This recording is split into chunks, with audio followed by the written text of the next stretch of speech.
A tal harmonia entre os poderes aparece como um dos critérios fundamentais da ideia de Montesquieu a respeito do poder, seja numa república, seja numa monarquia constitucional, mas com poderes independentes, o poder que legisla, o poder que executa a lei, estabelece diretrizes de governo e prioridades, e o poder que julga com suas diversas instâncias e esferas, e, claro, uma corte constitucional que garante a defesa e o predomínio da Constituição.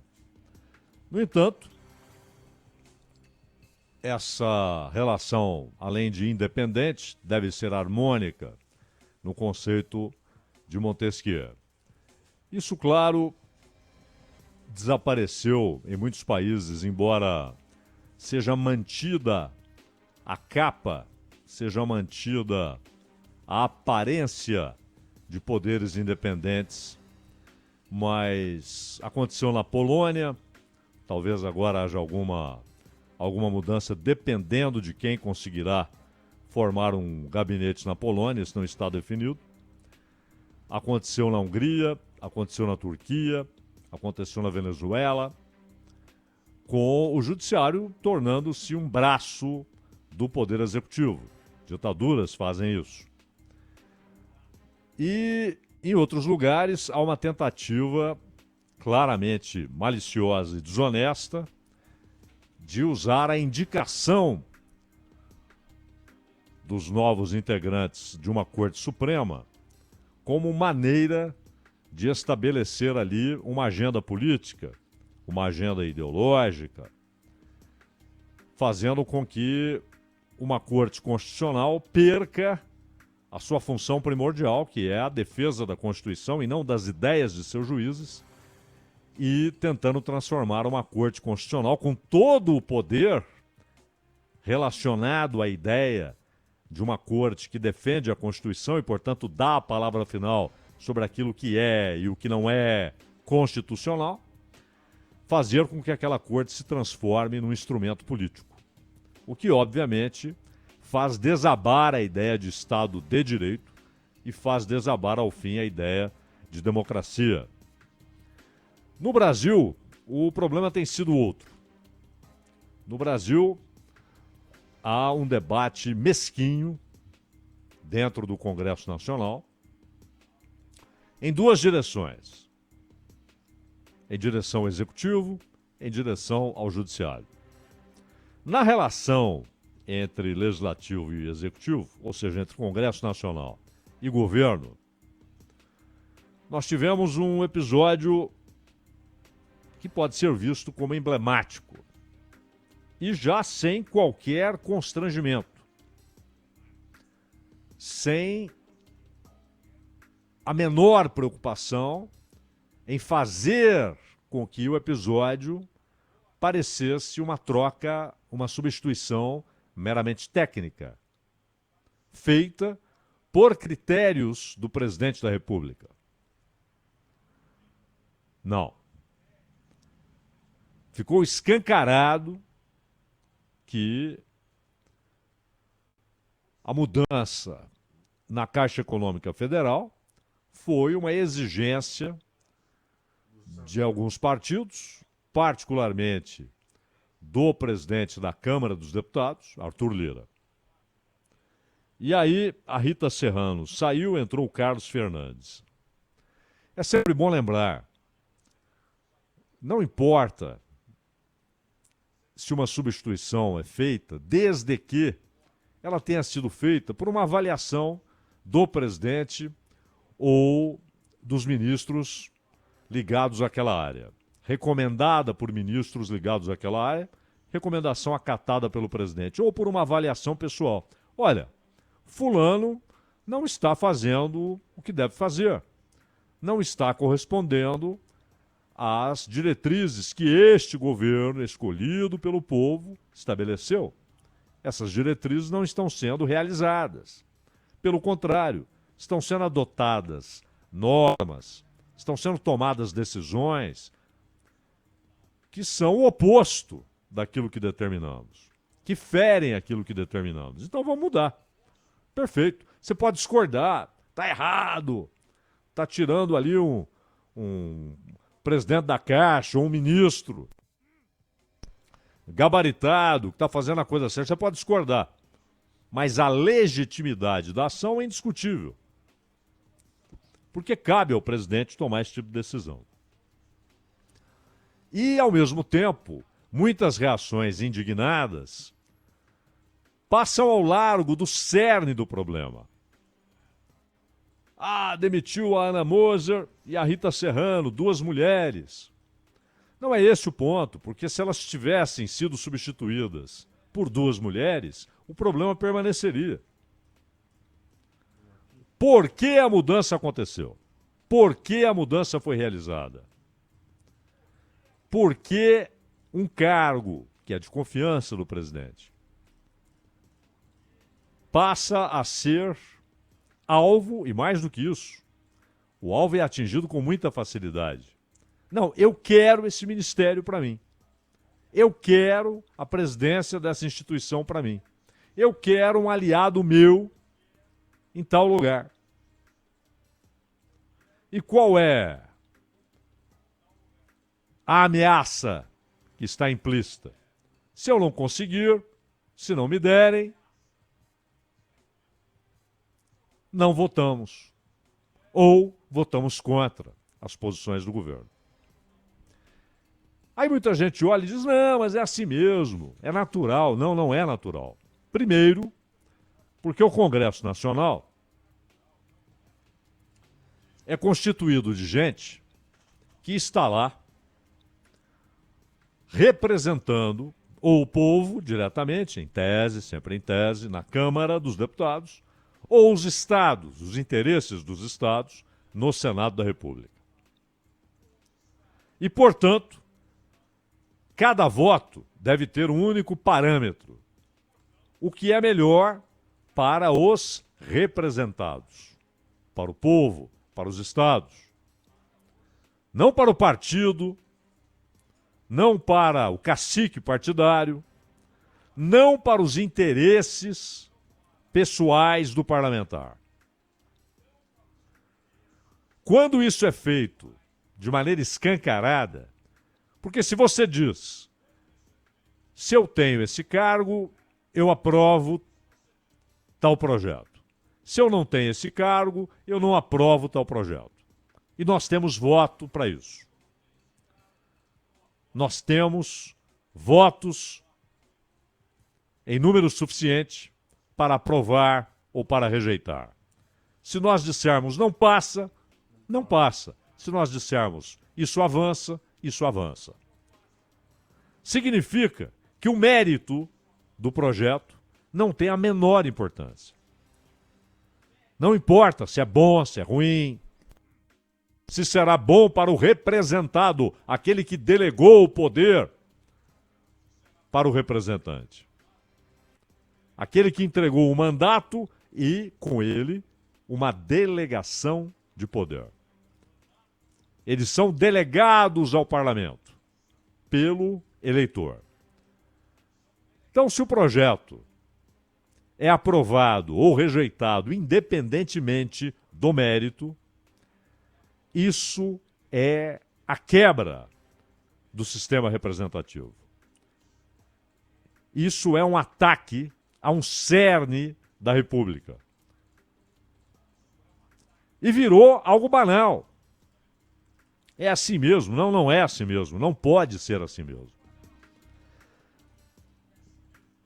Isso se soma a outros episódios, porque a chegada do Carlos Fernandes, que não é apenas alguém que já representou o Centrão em outros cargos, mas que hoje representa diretamente o presidente da Câmara, Arthur Lira.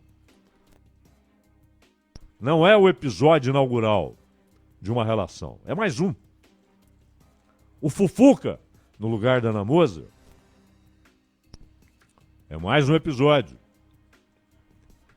E aqui, insisto, Não é a ideia de que o Fufuca é incompetente, a Ana Moser é competente.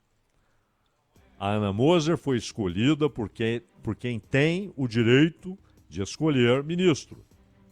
Já temos uma interferência indevida que tem de ser mudada pelo próprio Congresso, que é determinar para onde vai tal assunto, que ministério vai cuidar desse ou daquele assunto, ou seja, o funcionamento dos ministérios passa a ser determinado pelo parlamento, inclusive pela oposição. Nem no parlamentarismo, porque no parlamentarismo o gabinete é formado de acordo com o número de cadeiras que aquela coalizão, aquele partido tem no parlamento. Logo, presume-se afinidade entre aquilo que o parlamento vai decidir e aquilo que o gabinete quer executar. No Brasil, a oposição, independente de ser circunstancialmente minoritária ou majoritária, ela participa da decisão de quem vai cuidar de assuntos fundiários, quem vai cuidar de questões relacionadas aos indígenas. É tirado esse poder do governo e com uma distorção que nem no parlamentarismo você vai encontrar. Porque aqui a oposição, e se ela é majoritária, ela vai decidir. Aconteceu isso este ano. Não, tal assunto não vai ficar nesse ministério, não. Claro que o governo pode driblar isso e pode fazer com que informalmente decisões sejam tomadas no Ministério A e formalmente anunciadas como decisões do Ministério B. Claro, mas é uma distorção que fere a ideia, aliás, aprovada 2 vezes em referendo pela população, de um sistema presidencialista. Mais do que isso, voto por dinheiro. Tem verba? Aprovo. Não tem verba? Desaprovo, independentemente da qualidade do projeto, do valor do projeto, do que representa aquele projeto para o país. Olha, esse projeto é muito bom, mas eu vou votar contra porque a verba não saiu. Isso dá, particularmente ao presidente da Câmara e ao presidente do Senado, um poder gigantesco, porque eles pautam. E, obviamente, só estão na presidência das casas porque eles têm poder partidário, porque eles representam não apenas um partido, mas um grupo de partidos, uma reunião de partidos. Ninguém é eleito porque lidera um partido. Se você não tiver apoio de vários partidos, não há nenhuma chance de ser eleito presidente da Câmara ou do Senado. Mas na Câmara, o jogo é esse, escancarado. No Senado, as coisas têm ocorrido de outra maneira. Rodrigo Pacheco pensa muito na eleição de 26. Ele quer ser candidato ao governo de Minas Gerais. E ele tenta reconquistar um eleitorado que o chamou de traidor. Porque quando o Rodrigo Pacheco foi eleito, é bom lembrar que foi uma eleição da qual participou a Dilma Rousseff, candidata ao Senado por Minas Gerais. E o Rodrigo Pacheco surfou à vontade como alguém que representava, naquele momento, a oposição à candidatura da Dilma Rousseff. Foi eleito como tal. E uma vez no Senado, conduzido pelo Davi Alcolumbre à presidência da casa, e por isso ele sente que precisa devolver o favor, entregar de volta ao Alcolumbre a presidência do Senado. Então ele tenta agradar vários senadores, mas também pensando em si, ou seja, em buscar apoio partidário para a sua candidatura em 2026, porque, é claro, que haverá disputas internas, e, ao mesmo tempo, ele tenta reconquistar o eleitorado, que nele votou e depois começou a chamá-lo de traidor, porque ele passou a representar um obstáculo para avanços de projetos do governo Jair Bolsonaro. Ele passou a ser chamado de traidor, assim foi chamado, inclusive, na fila para votação, no primeiro turno ano passado. Teve coro, traidor, ele abaixou a cabeça, cercado de seguranças, mas constrangido. Ele quer reconquistar esse eleitorado. E como que ele faz isso? Bom, vocês não gostam do Supremo? Eu não vou dizer isso. Mas eu vou abrir as portas para todos esses projetos que incomodam o Supremo e que são apresentados como um sofisma, vale ressaltar, à população, à opinião pública, como sendo projetos que vão tirar do Supremo o poder excessivo que ele adquiriu nos últimos anos. E aí vem as propostas que misturam uma visão infanto-juvenil das coisas com um sentimento de vingança que vai corroendo senadores da República. Ah, fizeram isso com o marco temporal. Decidiram isso e aquilo. E cada assunto deve ser tratado à sua maneira. Cada assunto deve ser tratado conforme as circunstâncias. O Supremo cometeu vários erros, deu milho para bode, tomou decisões que não deveria ter tomado porque não eram questões constitucionais. E os votos foram justificados pelos ministros claramente com a visão pessoal de cada um, com a visão que cada um tem desse ou daquele assunto, seja a maconha, seja o aborto, seja lá atrás a derrubada no TSE do relatório do Herman Benjamin, quando Gilmar Mendes apresentou argumentos que nada tinham a ver com a discussão técnica do projeto, do relatório. Assim como a derrubada da possibilidade de prisão depois de condenação em segunda instância, que só ocorreu porque Gilmar mudou seu voto, e ele disse que está tendo muito abuso. Ou seja, uma visão dele, subjetiva, e não existe muito abuso em questões jurídicas. Existe caso a caso. Cada caso tem de ser analisado para que se aponte o abuso em cada caso específico. E não uma fala genérica e generalizante de que tem ocorrido muitos abusos. Muitos abusos estão ocorrendo.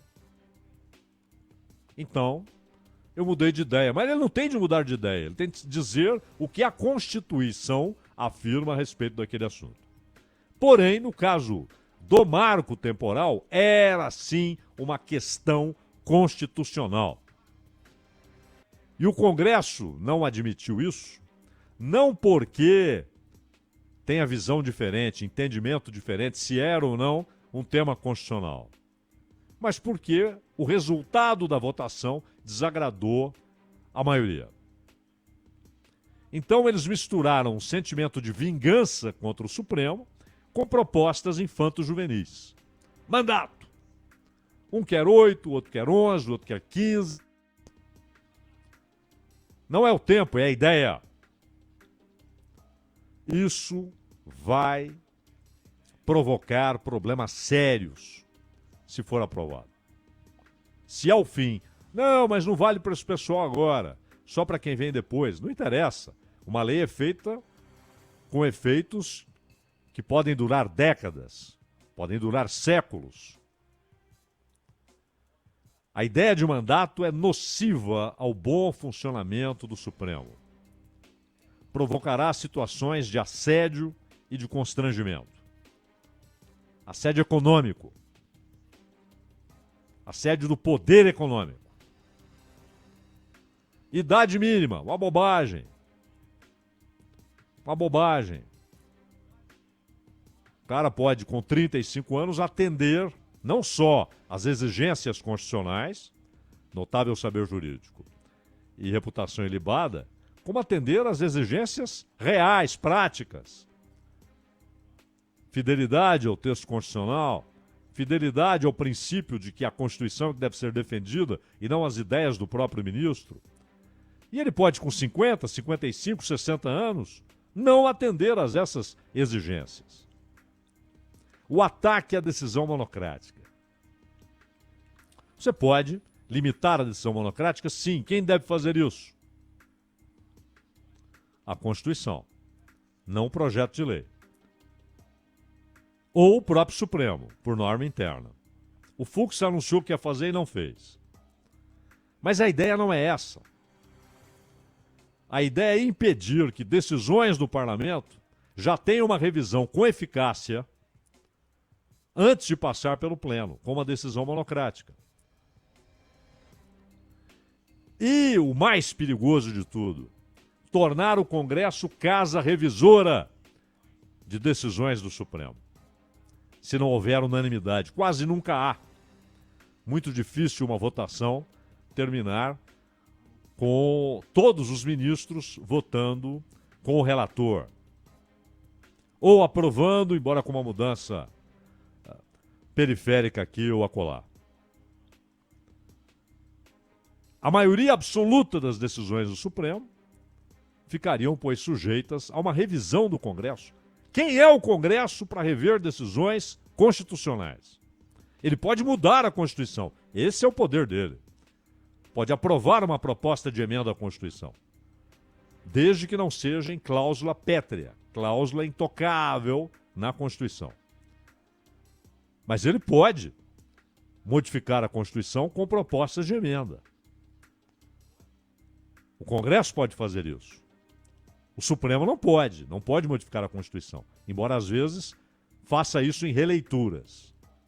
Agora, uma decisão a respeito de constitucionalidade disso ou aquilo, passar por revisão do Congresso, de gente que nem tem, na sua maioria esmagadora, o mínimo conhecimento elementar para tomar esse tipo de decisão, para dizer que o Supremo errou na sua avaliação sobre a constitucionalidade de um projeto, a constitucionalidade de uma lei, a constitucionalidade disso ou daquilo.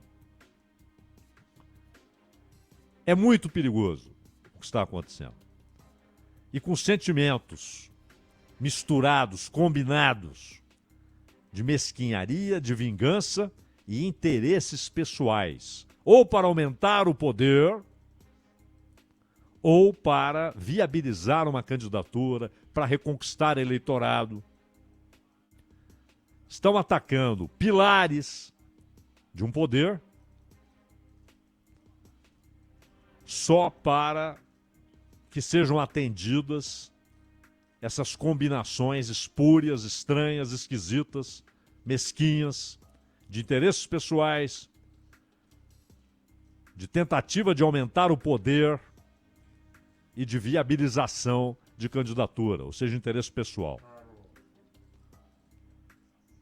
E nada disso muda a natureza do Estado brasileiro. Um Estado que, na maioria das suas decisões, inclusive no Supremo, tem ferido direitos de trabalhadores, direitos de aposentados. Congresso e Supremo têm feito isso. Atacado direitos fundamentais de trabalhadores, de aposentados, de pensionistas.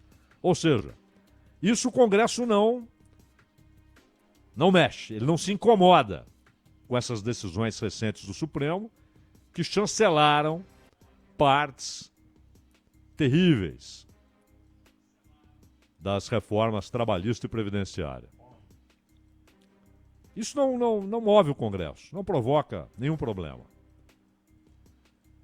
Então, é uma situação perigosa para o Estado de Direito, perigosa para o funcionamento de uma corte essencial, que é a corte que defende a Constituição, e perigosa para a ideia de um sistema representativo, em que os que lá estão devem atuar exclusivamente em nome do interesse do representado, ou seja, o povo.